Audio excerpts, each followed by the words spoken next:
This is Fox 8 News at 10 p.m. Good Sunday evening. I'm Evan Anderson. The long-awaited high-profile BP oil spill trial will not start tomorrow as planned. The judge presiding over the case is allowing for more time to agree on a settlement. The three-phase trial will now begin on March 5th. Back to Evan Anderson live with an update. Evan.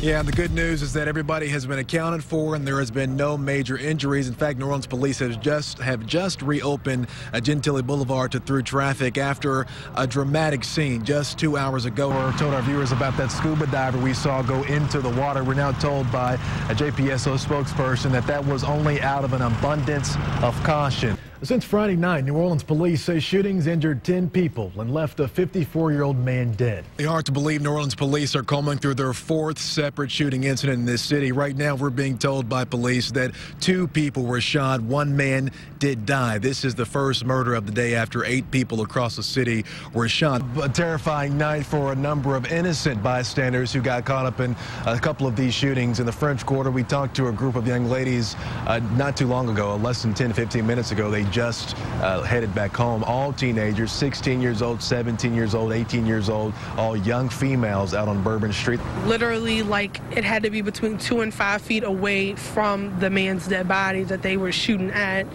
And we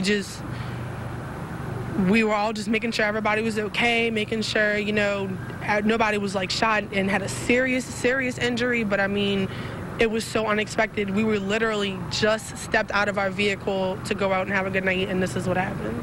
And one of the young ladies told me that this is exactly what her parents telling her about. Before they went out on Halloween night, she said, watch out for things like this. Of course, never did they think that they would encounter several young men coming up to them, she says, and then out of nowhere, an unknown altercation occurred, and then several shots were fired. Saw a good turning point after that long lockout, Evan.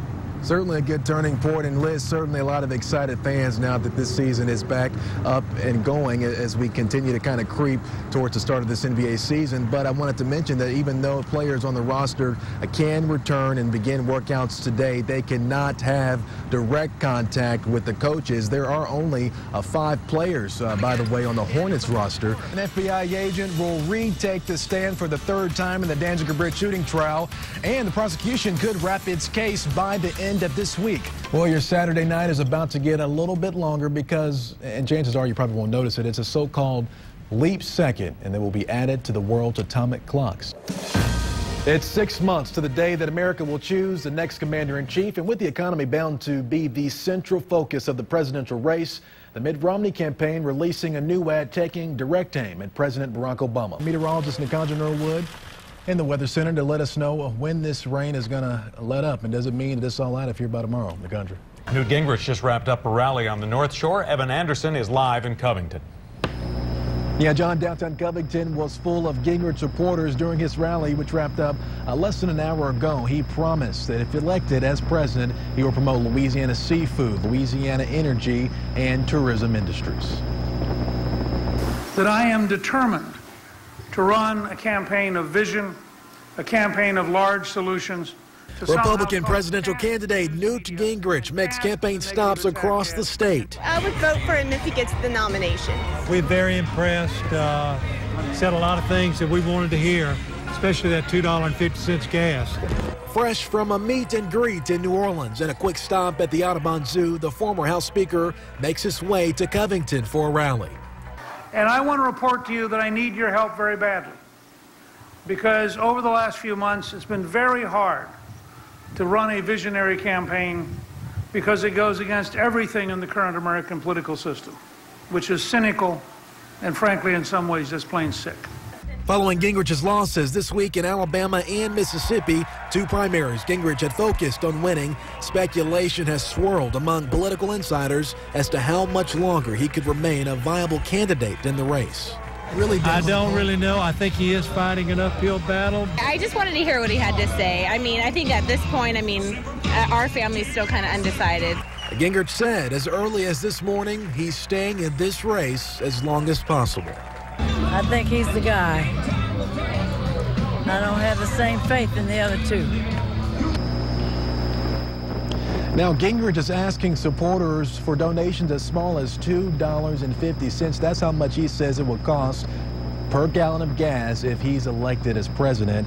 He told supporters he can't raise as much money as his opponent Mitt Romney, but he says he is gaining, though, 500 to 1,000 donors each day. 11-year-old Alan Carter, along with his brother and sister, were outside with several other children playing in this open lot when he says they saw a gunman dressed in dark clothing open fire. And I saw somebody running through a cut, shooting at the car, and the car was shooting back. And I was right behind Troy. Alan says his 9-year-old friend, Troy, was shot once in the back, again in his arm. And I thought I was going to lose him. Troy was on the ground crying.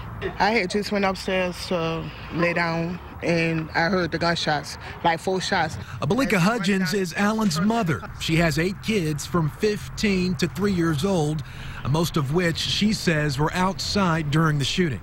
And as I'm running down the steps, the first thing that comes to my mind, my baby, you know what I'm saying? Because my 3-year-old was out here too. My sister and my little brother was on the car, and I grabbed him. I tried to pick both of them up, but I couldn't, so I put my little sister down, and I grabbed my little brother. He 3 years old, and I told him to go inside. Police say the 9-year-old was caught in the crossfire right in this field behind me where several kids were playing, and then they say he still managed to run all the way over to this home where he eventually collapsed. And so I went over there and I was like, Troy, get up. And he was like, I can't get up.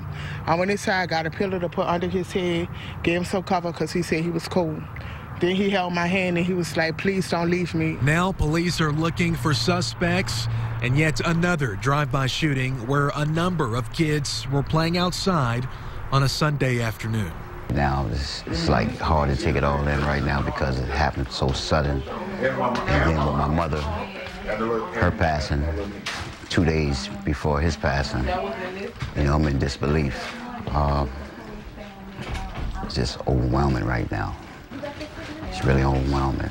Albert Best says his brother, 48-year-old Mitchell Baptiste, was a popular barber at Danny's Divine Designs on South Broad Street. Best says his brother was just finishing up with one of his clients before heading to pick up his older brother, Stephen Baptiste, at the airport. The impact of what happened yesterday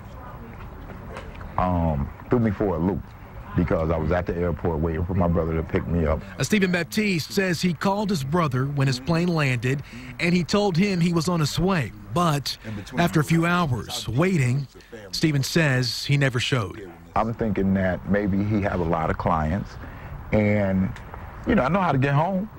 You know, I know where the cab stand at. So Baptiste says he took a cab, but it took him nearly an hour to get to his brother's barbershop on Broad. The cab driver was really upset because he just couldn't, you know, jump on the interstate and, you know, never thinking. And I'm saying, oh, my God, he's going to be mad at me because now he's stuck in traffic. Going to the airport to get me, he's not answering his phone. Eventually, Stephen realized the fatal accident on I-10 was his brother. By the time I got here, this little block right here is very tight-knitted.